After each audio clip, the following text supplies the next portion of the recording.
How are you? Good. How are you? I am great. Thank you so much for joining Talia's Book Nook today. Thank you for having me. I'm so excited. Yeah, and I know you're busy. I know you have an event like right after this. Oh yeah, So, I have to give those of you who are in LA or know anything about LA, I have to get from West Adams to Manhattan Beach. So that is why this is an early that's why this is an earlier time. no, thank you for making the time. And like I told myself, I'm giving myself an hour, but we're going to be able to talk about all the things. Anyways, welcome to Talia's Book Nook. Early congratulations on No Ordinary Love. I have it right here. Yeah, you have a finished copy. I read it on my Kindle. Yeah, I just got my copies yesterday and I unboxed them today. So this is like happening now. How does it feel to unbox? It feels really good. I mean, I love this cover so much, and seeing it in person is always different than seeing it digitally, like getting to feel it and hold it and the colors and everything. So I'm obsessed with my artist. I talk about him all the time. Same artist? Same artist, Okay, same artist. okay. And we went for like a totally different vibe. I wanted this cover to be like warm and hot. And while the first one was kind of cool colors, this one I wanted it to feel grown and sexy. So I'm very excited about this one. Okay. All right. So on Talia's Book Nook, we always start off with a do I want to do rapid fire or this or that first? Let's start with the rapid fire. Just so the readers and viewers can get to learn more about you and for me to get to learn more about you. And then we'll go into questions. I have plenty of questions. Okay. And then after that, we'll do a this or that. And then viewers will be able to ask their questions. So for everyone watching, please hold your questions until I say so, because we don't scroll over here. Okay, so you ready? Yes, All right, let's do it. this is the rapid fire. Last book you read. Ooh, in full, I'm reading like multiple books right now. The last book I finished was Deep End by Allie Hazelwood. Okay, okay. Oh, okay. I know the cover. I know the cover, and I've heard the chatter. Yes, they're in the pool. Yes, the swimmer and the diver at Stanford. Yeah. Okay. What genre would you be writing if you weren't writing romance? Well, this is kind of a trick question because I'm writing a book right now that is not romance. So, Genre. yes, it is upmarket, sort of semi-political satire. Okay. Still got there's a romantic subplot, so I don't think I could get too far from romance. But things I was When is that coming? oh, I don't know. Okay, okay. This is just a project for my soul. Okay, okay, okay. So this is not book 3, because I'm going to ask about the next one. Oh yeah, no. The next book is a romance book, but this next project that hopefully somebody wants to publish this next project. It's more of a vibe of like the morning show. If anyone has watched the morning show with Reese, and I'd like to say it's like Being Mary Jane meets the morning show is the book that I'm working on. That's like my side project. Okay, I envision. I get the vision. Who's an underrated author to you? Who should we be reading? I mean, I don't know if this person is underrated, but I think I'm such a huge fan of this person, and they're a good friend of mine, and I think they deserve the world. But Shirlene Ubobi, who is like a quadruple threat, she's a cardiologist, she's an artist, she's a Black author, she does it all. I am obsessed with her. I'm currently reading Between Friends and Lovers right now, so that's a book I haven't finished, but it's the most recent book I'm reading. And I think she deserves the world. So I would say I've heard good things about that as well. Okay, okay. Top 3 songs on the Emancipation of Mimi, the album. this is a crime. First of all, this is a crime. Wait, let me pull it up for reference. Okay, well, I will have to say It's Like That is one of them because I want this. I tell my sister all the time, if I should go before her, I need this song played at my celebration of life. It's my life. I'm leaving it all behind. No stress, no tears. Like that is just like my anthem. I also think Circles. I think it's underrated. I think it's highly underrated. This is also like one of the greatest R&B albums of all time. Yeah, so that's why I wanted to ask about this because I'm like, this is right now, and I'm her best work. Yes. So Circles. It's Like That. I Wish You Knew I love that song. Is Fly Like a Bird on this album? Yes. Yeah, that's 4. Okay, sorry. Okay. Um, who would play Ella in a TV or film adaptation of No Ordinary Love? Zendaya, hands Oh, down. okay, all right. Who would play Miles in a TV or film adaptation of No Ordinary Love? Michael B. Jordan. You've already thought. Thought of it. I mean, I always think about it. Have you sold it? Like you make it. You're sounding like someone has it already. I mean, no comment. Okay, so yeah. Oh, it's coming to TV. Oh my goodness. No comment. No comment. What's the last song in the No Ordinary Love music playlist you listened to? Okay, so the playlist is up, but every day I find a song that I wish that I had put on it. So yesterday I added a song, which is cheating because I posted the playlist weeks ago. Somebody Already Broke My Heart by Sade, because I feel like it really speaks to where Ella is at the start of this book. And of course the book is named after a Sade song, and there are The Sweetest Taboo, which you were playing before we opened up the room. So there are multiple Sade songs that sort of fit with the book, but I think Somebody Already Broke My Heart is definitely, it's the last one I added to the playlist. Okay. Yeah, as I was reading this, I think I've played The Sweetest Taboo the most Yes. since Yeah. starting reading this. And we'll talk about the music in No Ordinary Love, but like anytime a song came up, I was like, let me pause. And I'm like, Alexa, play. So that's kind of what the reading experience was like for me. That's what the writing experience was like, honestly. So, I mean, we'll talk about it, but yeah. What's your favorite rom-com? Movie or book? Movie. Oh, I mean, I think Brown Sugar probably, just because I think the chemistry with K Diggs and Sanaa is just so like it's just top tier, and the friends to lovers trope is one of my favorites. And I mean, this sort of is what inspired my debut, is just two people who have a passion for the same art form, and that passion kind of pulls together their love for each other, and it just becomes undeniable. That sort of is what I just love, how hip hop became sort of an allegory for their love for each other from their childhood on up. And so that movie to me is a classic, and it's hilarious. Like Mos Def and Queen Latifah, yes. I like secondary, quote unquote, secondary characters. That's what I think makes rom-coms in books and in films. So yeah, I would definitely be Brown Sugar. Okay. And last one, can you give us one trope in book 3? Ooh, triangle. Okay. All right. I like that. Okay. Okay. Well, thank you for getting through the rapid fire. You did pretty well. Like you have in this on-screen adaptation, I'm really excited for. And you don't have to confirm anything.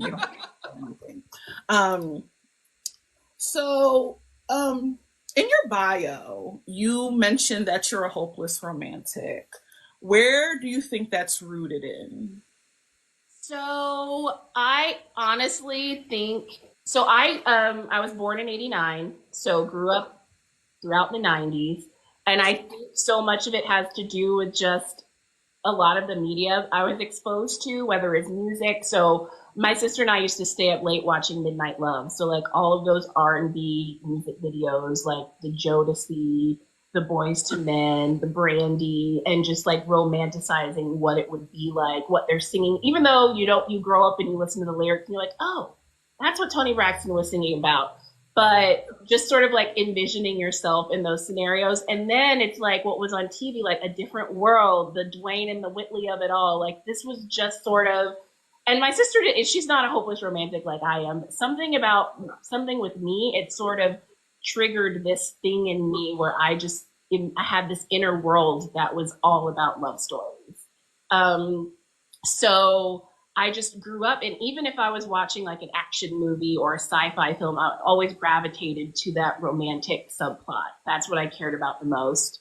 And I went through my entire like middle school, high school, just like falling hard for guys that probably didn't even know I existed, did not date, and very much like Kalia, went off to New York City thinking I was going to be the Black Carrie Bradshaw and I was going to fall deeply in love. And I just had crushes from afar. So I think part of like the not living it was just because my inner romantic world was so elaborate that nothing in real life kind of lived up to that.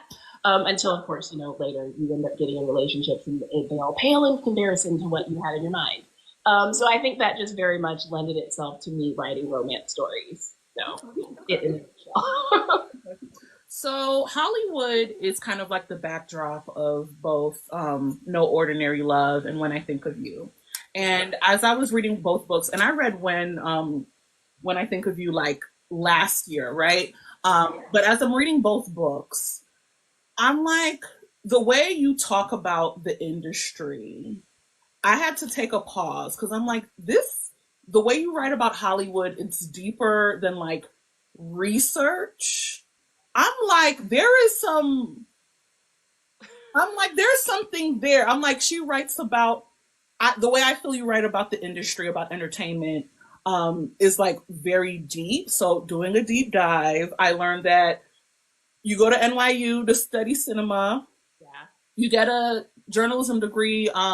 Your master's is in journalism for art, so like arts journalism, and then you work in film and entertainment. Wow. So I'm like, okay, she's been in this world. She knows this world, and I'm like, it all makes sense because I'm like, this is not simple research. This is not someone's imagination of the industry. Like, this is someone who's lived in it. So how did we go from cinema studies to, master's in journalism at USC, working in the industry, and now writing romance novels? Like, what can you walk us through that journey and how you got to this particular place where you're writing now? I'm originally from Arkansas, so I like have had no organic connections to any kind of entertainment industry. I was just obsessed with movies since I was a kid. I would watch the Oscars every year. And I just had these grand dreams of like, I want to be in the movie making business. And I took a trip to New York City in high school, fell in love with New York City. Again, the romantic in me was like, I have to go to New York and make movies. And they're in the industry, like in the film school industry, you either go to USC or you go to NYU. And I got into both film schools, but I love New York City. So I went to NYU, which is where like the indie art house, people go. And USC is where you go if you want to make Star Wars. And so when you're in New York, you just have the opportunity to intern everywhere. So I interned at Warner Brothers Music. I worked for Madonna's publicist my first summer in New York City. I interned at film sales agencies. So I learned about festivals all over the world. I interned at distribution companies. I interned at the company that ended up hiring me to move out to LA. And so I kind of just got, like, while I was studying in school, I got that kind of Devil Wears Prada, throw you into the deep end experience of being the low on the totem pole girl, particularly a Black girl from the South, who's trying to like dip into this industry. I graduated and moved out to LA because that is where you come if you really want to make a go of it. And I was like Kalia, I was a receptionist at a movie studio on a studio lot. And so When I Think of You is really like me journaling my experiences from 15 years ago. And a lot of things that happened at the start of that book literally happened to me while I was sitting at that desk reading scripts, taking interviews to move up and being told you're too green, you don't have the experience.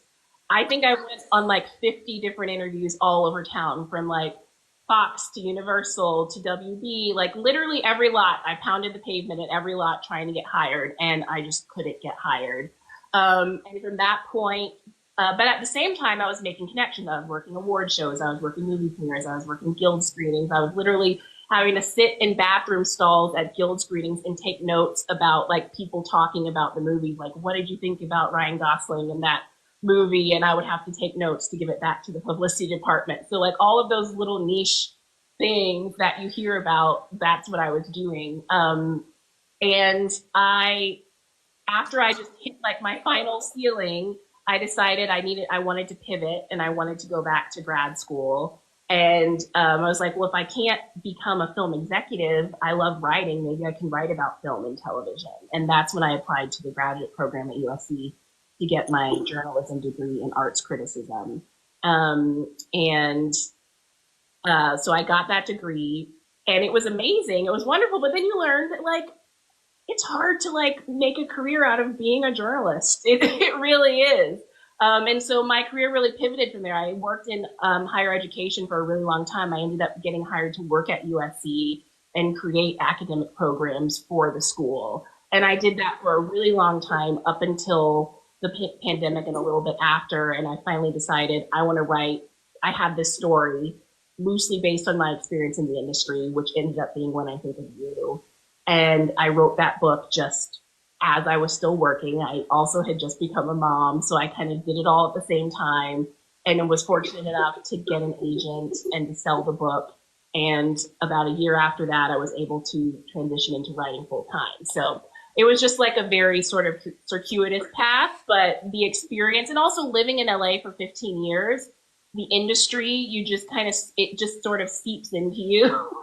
Like I have friends who work in music. I've had friends who work in casting. Like everybody gets, it's like osmosis at a certain point. Okay. What do you want people to know about Hollywood and entertainment from reading your books? Like what is your commentary on the industry through these? Yeah, I mean, one of the most like pinch me experiences I've had is that fortunately I've had the opportunity to, the book has been sent around, both books sent around. And so I've had the opportunity to talk to industry people, whether it's actors or producers, and particularly Black women who've read the book, people that I admire, whose careers I've admired, have read the book and said to me, I felt like you were writing my story. And these are people whose careers I've looked up to. And so me hearing that, because again, I was Talia who felt completely invisible, sitting at a desk, people walking by me. I think at one point, and maybe it was an author's note, where I said that I was overutilized but undervalued. And so it's like to know that this was like, what felt like a unique experience was not at all, and that it's universal. I want people, and it doesn't have to be Hollywood. It could be any job. You can work at a hospital. You can work in education, and I worked in higher ed and felt the same way in many instances. There's politics in every arena. So I hope people read this and they see themselves reflected. And I hope that it opens up conversations about, particularly in When I Think of You, privilege, but also in No Ordinary Love, because we look at Ella, who on the outside is this big superstar, who has this team all around her, but this is truly a story about, what happens with, particularly when women are placed in positions when they're exploited and they don't always have the resources, but fortunately Ella is able to tap into her team around her, and she has an attorney and she has people who are able to help her find her own independence and freedom. And so I just hope people are able to apply that to whatever their situation is, whether it's their job or their families or their relationships. Okay. So pivoting to the acknowledgement section of No Ordinary Love, you give thanks to several authors, people we know like Nikki Payne and Kennedy Ryan and Shirlene, like you just mentioned. How has friendship with these authors impacted you as a writer? It's been huge, particularly in the traditional publishing space where so much is opaque. Like after you get a book deal, there's a lot that's not talked about openly, because it's not seen as, you're not supposed to share how much you were paid, and you're not supposed to share the marketing plan and the publicity and what goes into this and who gets what and who gets that. And particularly with Black romance authors and Black authors, whether you're writing Black romance or interracial or whatever, the fact that we've been able to kind of form a bond where we can talk about our experiences with each other, or I was working on a project and I was writing for a different age group and I was trying to find the voice, and I was able to, Christina Forrest was like, I'll read your pages for you. And so this, that sense of community where it's not competition, but it's it's like your colleagues, but you're rooting for each other and you're able to lean on each other. it's invaluable, especially in this industry where there aren't that many of us who are doing it in the trad pub space. I don't know what I would do without it. And Kennedy blurbed my first book in the midst of her crazy schedule. Kennedy is one of the I was reading her at about the time that I decided that I wanted to try to write. As her writing is what, in a sense, inspired me to try to even write to begin with. And so the fact that she took the time out of her crazy schedule to read my debut and to blurb it was huge. And anytime I see her in person, she's just so warm, and everyone who's met her knows she gives the best. And Nikki is amazing. Nikki and I have the same agent. When I was considering taking on my agent, Nikki is the person that I spoke to because she was already represented by her. And so just being able to call someone, Nikki has called me about, like, with questions about certain things, about options in the industry, because I'm a little bit more connected within the industry. So the fact that we can, like, reciprocate advice like that is huge. So how does this, like, this community, this sisterhood work? Is it like the Publisher Weekly announcement comes out and, like, you get added to, like, a group chat? Like, how does this, like, how do you all get connected? Is it like how does it work? Like, how do you... So I mean, it's sporadic. Like, literally, Regina Black, I found out that she was from Little Rock, and I'm originally from North Little Rock, so I just slid in her DMs one day. Okay. And I don't even think I had an agent yet. I was just like, you're a romance author and you're from Little Rock, so am I. Hi. Okay. I'm like, what is it? Like, do you all just know each other? Is there a chat? Like, is it a retreat? Okay. There are some of us, though, like, there's a group of us who are, you know, Black authors at Berkeley. So we kind of there's some of us who have a chat, and we've done Zooms and stuff like that. But then some of us across, like Shirlene and I, aren't at the same imprint, and neither is Kennedy. But DMs, we slide in DMs all the time. Okay. I was just wondering, I'm like, it's great that you all know each other, but, like, how? But And then sometimes you know of people, but then you might be at the same, like, Steamy Lit or something, and then it's like, oh my gosh, I know you, and it's like, hey, I read your book, I love your book, and then it just becomes, you know, that sort of thing. So. Okay. So now I want to talk about No Ordinary Love, like, more specifically. So it seems like a lot of your life experiences informed when I think of you. What inspired you to write No Ordinary Love? Like, what was, like, that nugget, that kernel, that kind of was the catalyst for writing this story coming out on April 1? So it was literally, and I have it right behind me, it was literally listening to Butterfly, like, which I've listened to. So Emancipation of Mimi is perfect, no skips. Butterfly is my favorite Mariah Carey album. Okay. And specifically the song The Roof. And there's a lyric in the second verse where she talks about, it says, then you softly press your lips to mine, then feeling surface I'd suppressed for such a long, long time. And for a while I forgot the sorrow and the pain and melted with you as I stood there in the rain, which I'm like, bars, Mariah, bars. And I could connect the song to this specific scene. We're not going to spoil it, but now it makes sense. Okay. Yeah, so it's like that, listening to that sparked the idea for a scene that's in the book. And then I was like, but why, like, what would get them there? Like, who are these people? And then it's like, we know, if you read the memoir or you know anything about the pop culture lore, we know that Mariah Carey was married to Tommy Mottola, who basically is credited with her early 90s, like, the start to her career. And then Butterfly marks her sort of departure. Like, she divorced Tommy Mottola, had a complete rebrand, and had this sort of metamorphosis, literally a metamorphosis, like a butterfly, where, like, honey, she was sexy, she had, you know, breakdowns, she kind of came out of her shell and found this, and she wasn't dressing like that when she was doing, like, Dream Lover and, like, and, like, jean shorts and, you know, fantasy. She wasn't doing that before. But with Butterfly, she also had this sort of clandestine affair with Derek Jeter of the Yankees.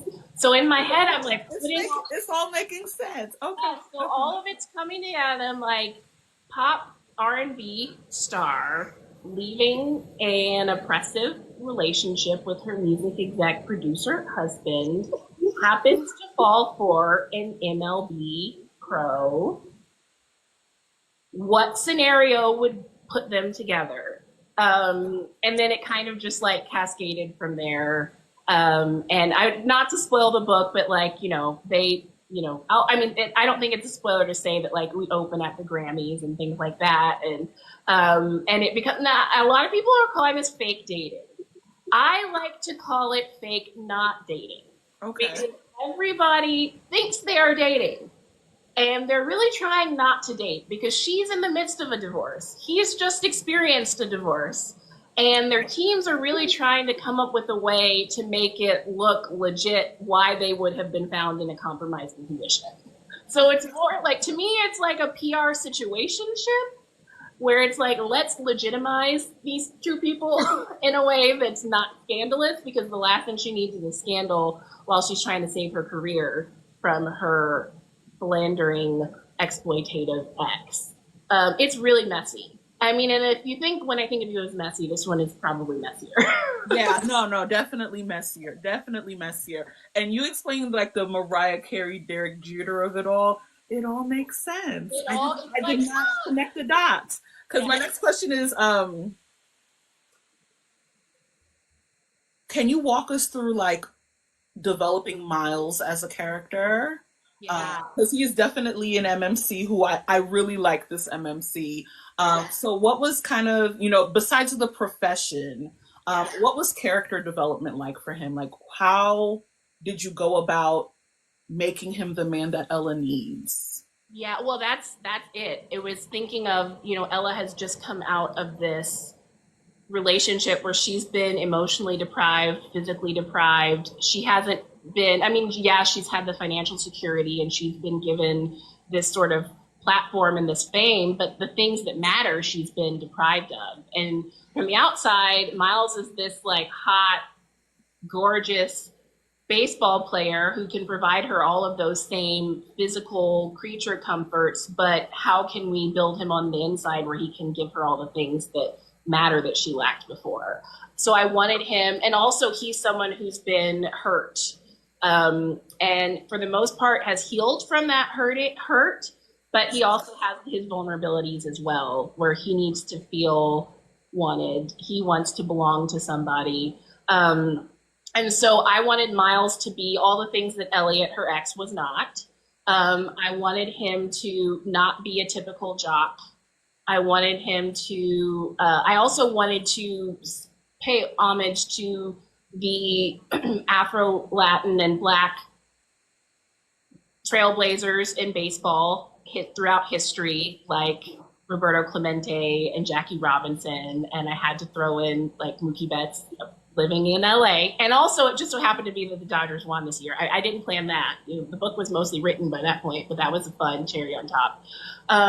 And so I wanted Miles to be all of those things. And I also wanted him to, be sexy, and I wanted him to be masculine, and I wanted him to, like, there's a part, and I saw that you put this on your stories, like, I wanted him to like help aid Ella in her like sexual reawakening, you know, like he says, I want to see you let go, like when we're not around other people, because that's part of what she was missing before too. Like her husband is out sowing his oats everywhere and she's just having to be this pious little whatever. And she hasn't really had, you know, that freeing, you know, experience. And so I wanted Miles to be that for her too. And so those are sort of the if I like put everything in a magic bag and mixed it up, that's sort of what came out as Miles. Yeah, no, he is wonderful. I really like him.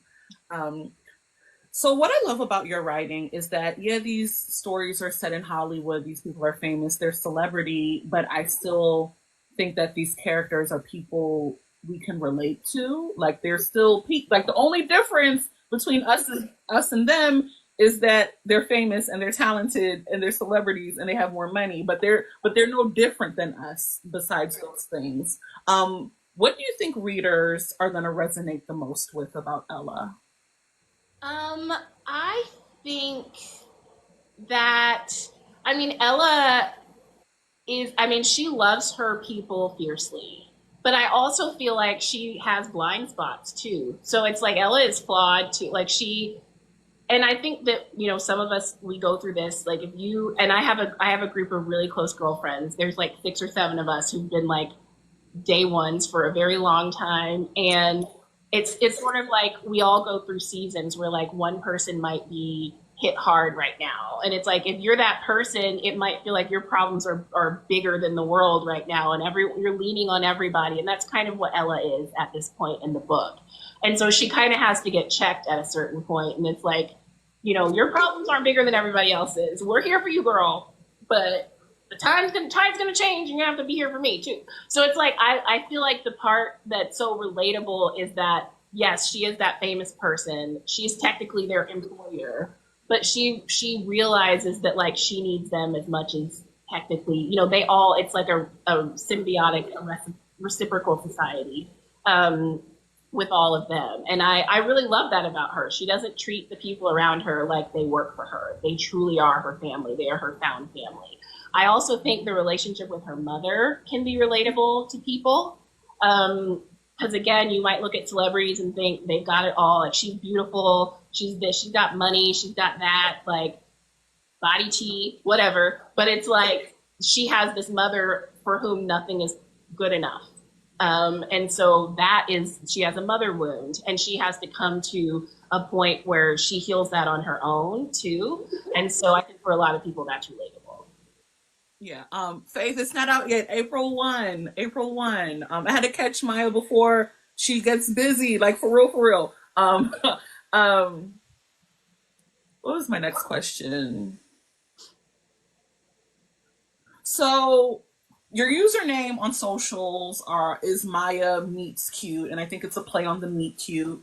What is your recipe for writing the perfect meet cute? Because I really love the way these two meet in No Ordinary Love. Like, what's the recipe? How do we get a good meet cute? Like, what's the recipe for that? I feel like at this point between When I Think of You and No Ordinary Love, my pattern is like there's gotta be a disarming, like something has to happen to disarm you, whether it's like embarrassing, like in When I Think of You, it's clearly an embarrassing moment.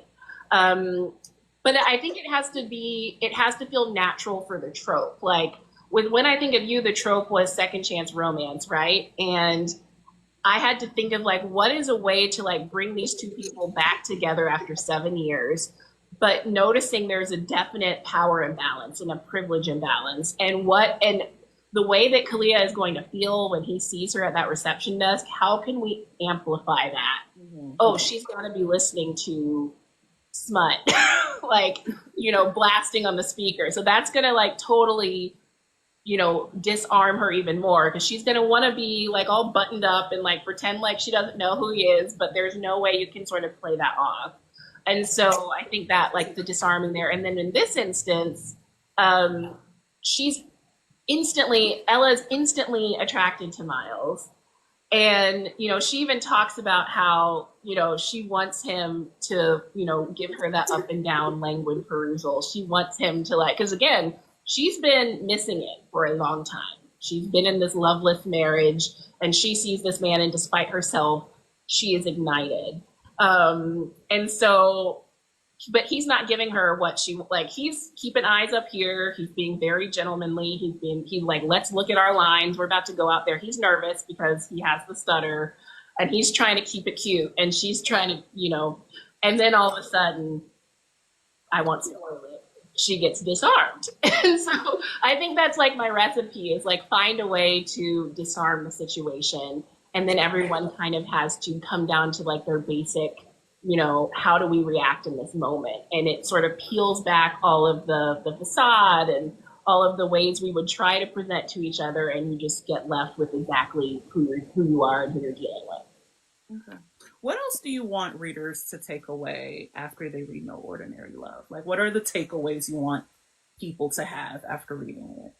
I think so. I did something I was so happy I was able to do in this book, because a lot of people don't like pop culture references, but I was really glad that Berkeley, my publisher, allowed me to have so many, just because there's so many songs, there's so many artists. I was able to quote some of my favorite Black woman artists over decades. We open up with the Tina Turner quote that I think is, uh, really just sort of symbolizes the plight of Black women. We're always told that we're so strong and you're so resilient and you've got so much grace, and it's just like sometimes we just need a soft place to land. You don't always want to have to be strong. And so I want people to take that away from this too, is just that, and the Beyonce of it all, like the music industry, the fact that it took from Lauryn Hill to Beyonce to get another album of the year, like the music industry sits on the backs of Black women in many instances. Like we are driving the culture in many instances. And so that was something that I wanted to amplify with this book. I wanted to, hopefully a lot of readers across the spectrums are reading this and decide to go listen to the Waiting to Exhale soundtrack, which I think is one of the best movie soundtracks of all time. I want to bring back the movie soundtrack because I think it's been neglected for a while. And I just, I love music. So I wanted to write a book. I mean, I'm not musically talented at all, but I'm obsessed with music. I got like a bunch of records behind me and a whole bunch on the shelf. So I just wanted this book to be sort of like a celebration of Black love and Black music. And yeah. Yeah, and one of the, like I keep talking about this, but one of my favorite things about this book is the music. Right? Like literally anytime a song is mentioned, one I'm like, ooh, that's a good one. And then I have to pause and have to be like, Alexa. And then I have to like listen to the song and then I kind of hyperfixate and it plays a couple of times and then I went back to reading. What were some of your favorite songs that you included in the story? Let's see. So I love some of the like throwback songs. Like I had These Arms of Mine, Otis Redding. I love, like, there's a reference to Donny Hathaway's A Song for You, which was my working title of this book when I first came up with the concept, where they talk about, listen to the melody because my love is in there hiding. Like I get like inspired by literally, sometimes it's a whole song like The Roof, sometimes it's just the lyric. Daydream by Aretha Franklin. Oh my God. Okay. So there's a whole chapter that is sort of inspired by I Want to Dance with Somebody by Whitney Houston. And particularly there's a rendition of that song that's done by Cynthia Erivo on YouTube. That is, the arrangement is like this sultry jazz arrangement. I think she did it at Lincoln Center, if you YouTube it. It is like one of my favorite covers of that song. They slow it down. They have this piano, these congos. It's gorgeous. It's gorgeous. And so I listen to that because I was trying to imagine. Yes. Like, I'm trying to imagine it as like a jazz rendition. Okay, so that's the okay. I need to watch that to understand. Okay, she killed it, and I think I played it probably 100 times by now. But that was like, that had to be a set piece for me, because also, and when it slowed down, the song becomes this vulnerable sort of like plea, like I'm lonely, I want to dance with somebody. And that was like that felt so Ella, because she has been lonely, like she's living in a hotel because she had to get out of her home because she's getting divorced. And so, so yeah, those are some of my favorite. Oh, okay, of course. And then Joe. Oh, that's probably my favorite song selection in this book. I'm like, ooh. I know. I'm like, we're cooking with grease. I'm so glad that like they let me keep this stuff, because I'm like, because I don't want no shade to Berkeley, but like, what do they know about Joe? Exactly. Like, I know. And it's funny because I didn't get any comments about that, but there were some things that I got like copy edit comments about. Like there was a point in the book where Ella says, "Won't he do it?" And a copy editor was like, "Won't who do what?" Okay. Yeah,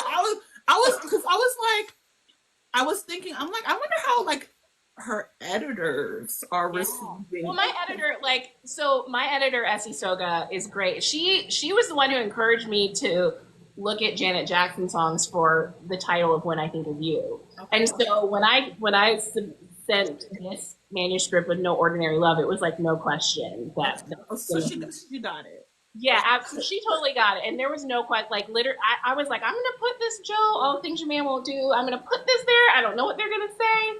The only thing that came back was like I had some lyrics, and it's like there's like fair use about how many lyrics you can use. Okay.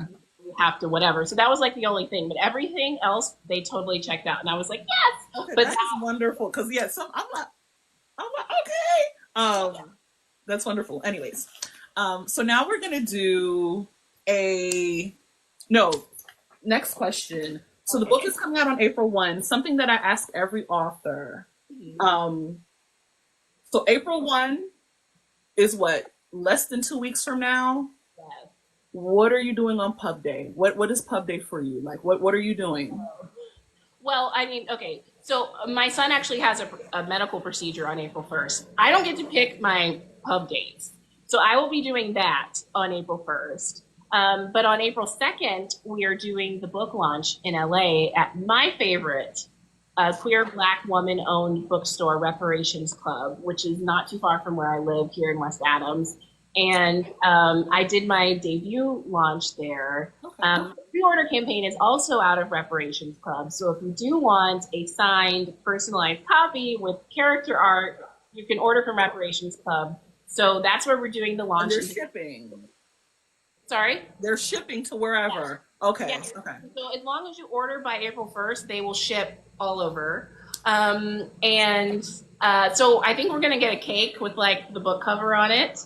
And I usually like to go to Barnes & Noble, the one at the Grove. This is what I did last time. I went with a friend to Barnes & Noble at the Grove. At the time, they only had one copy, but I signed that one copy. Since then, they've ordered more because they know I'm local. And so I'm probably going to, so on that, the second, I'll probably go to Barnes & Noble, sign a copy at the Grove, probably get an espresso martini to celebrate. And then we'll do the book launch. And sometimes we go out and like have a little celebratory drink after. So you're outside on the next day. Okay. Yes. Wonderful. What other cities are you visiting for this tour? So as of right now, the only other city I was going to be in DC for PolyCon. That's not happening anymore. I had to cancel that trip. So I'm sorry if anyone's going to a PolyCon. I am going to be in St. Louis though. On April 5th, I will be in St. Louis with the novel Neighbor and Open Door Romance. I just posted that. I am hoping to get back to DC this year and rescheduling that. I would love to do something with East City Bookshop. So stay tuned. And I also believe I will be in Little Rock in September. And so those are what I have in mind as of now, but stay tuned for potentially more places. Okay, sounds good. And someone already commented, we would love to see you in DC. As someone who's in the DMV, I wholeheartedly agree.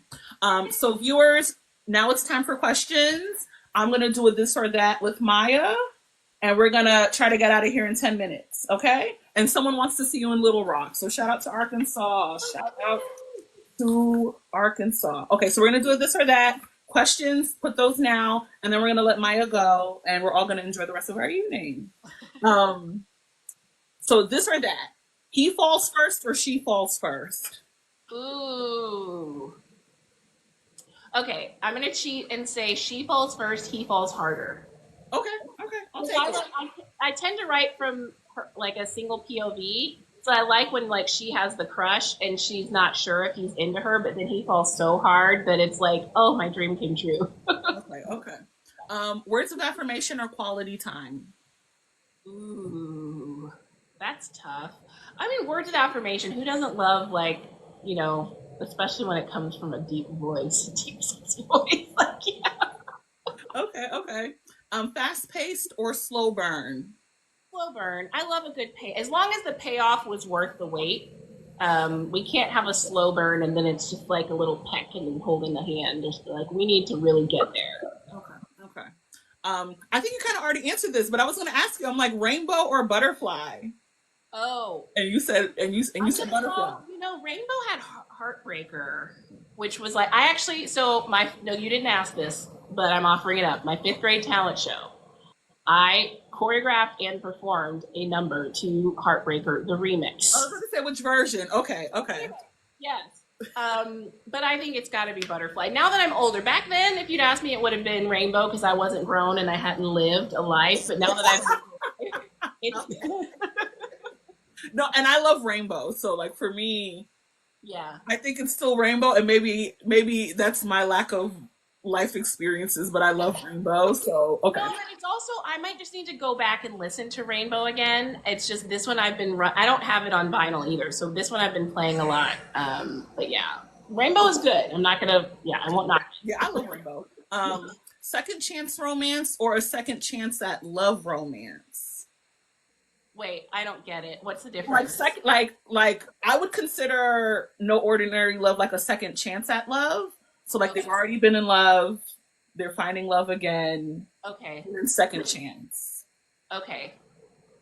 But okay, second chance. Okay, then I would pick that one. The one that. Oh, Oh, second chance at love. so I get it. Second chance at love, but not with each other. Yes. Okay. Ooh. I think I'm gonna say second chance romance because I love the tension of like two people who broke up. That second meet cute when there's all the angst and all the like what happened in the interim, and I love the unpacking. I know a lot of people aren't for it, but I love that. So Okay. yeah. And then final question. Danny or Miles? Oh, okay. I know that Danny has gotten some flack in the streets. I've seen it. I am aware. Okay. I'm gonna say for me and my life and where I am, I would pick Miles. Okay. I was like, right answer. Because I was gonna tell you if you were wrong. I was gonna tell you if you said Danny. I'm just saying, I know. I heard it. I've seen it. I know. I'm just saying for me and my house. Miles is definitely top tier. I really enjoyed this story. Anyways, because I was about to tell you, if you said Danny, I'll be like, wrong. Try again. Well, also, but think Miles has been through. He's divorced. He's been broken and put back together. Like he's lived some life, and Danny and Clea are young. Okay. Yeah. No, refurbished is good. Anyway, user questions. Okay. Someone wants to know: do you have any advice on self-publishing under a pen name for romance if you still have a 9 to 5? So, like, what are your thoughts on pen names? So I haven't self-published anything. So MYAH Ariel is kind of a pen name. Like it's my middle name. It's not my, I don't have a huge opinion about it. It depends on what your day job is, actually. Okay. I actually, you know what? I probably would do a pen name. Okay. So, do a pen name, yeah. person who asked that, you need to get to brainstorming.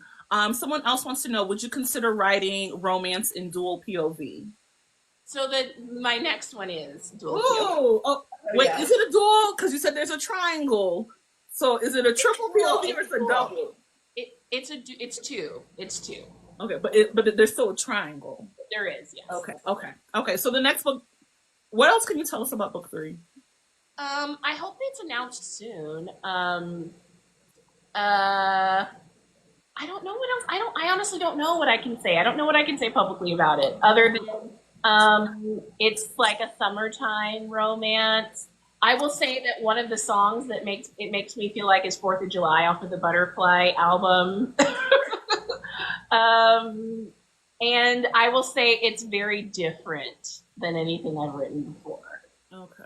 That is like very cryptic. I know. Is the title also inspired by a song? It is not. No. Okay. All right. So I'm done pressing you for number 3. Do you have any artists you would like? Wait. Do you have any artists you like to listen to when writing? I see your vinyls in the back. Yes. Love the vinyls, but I can't play music while I'm writing because I have to have silence. But so I love old school R&B, but I listen to a lot of new R&B and get inspired. So this isn't my 3rd book, but I have an idea for maybe my 4th romance. And I'm thinking it's like the working title is Ruin the Friendship. And I was listening to ICU by Coco Jones last night. And that, those were the vibes. And it's friends to lovers romance. And so songs like that, I love Leon Thomas, I love El Mean. Like those are like the vibes. Tyla, like those are the vibes of what I listen to that inspires my current, writing.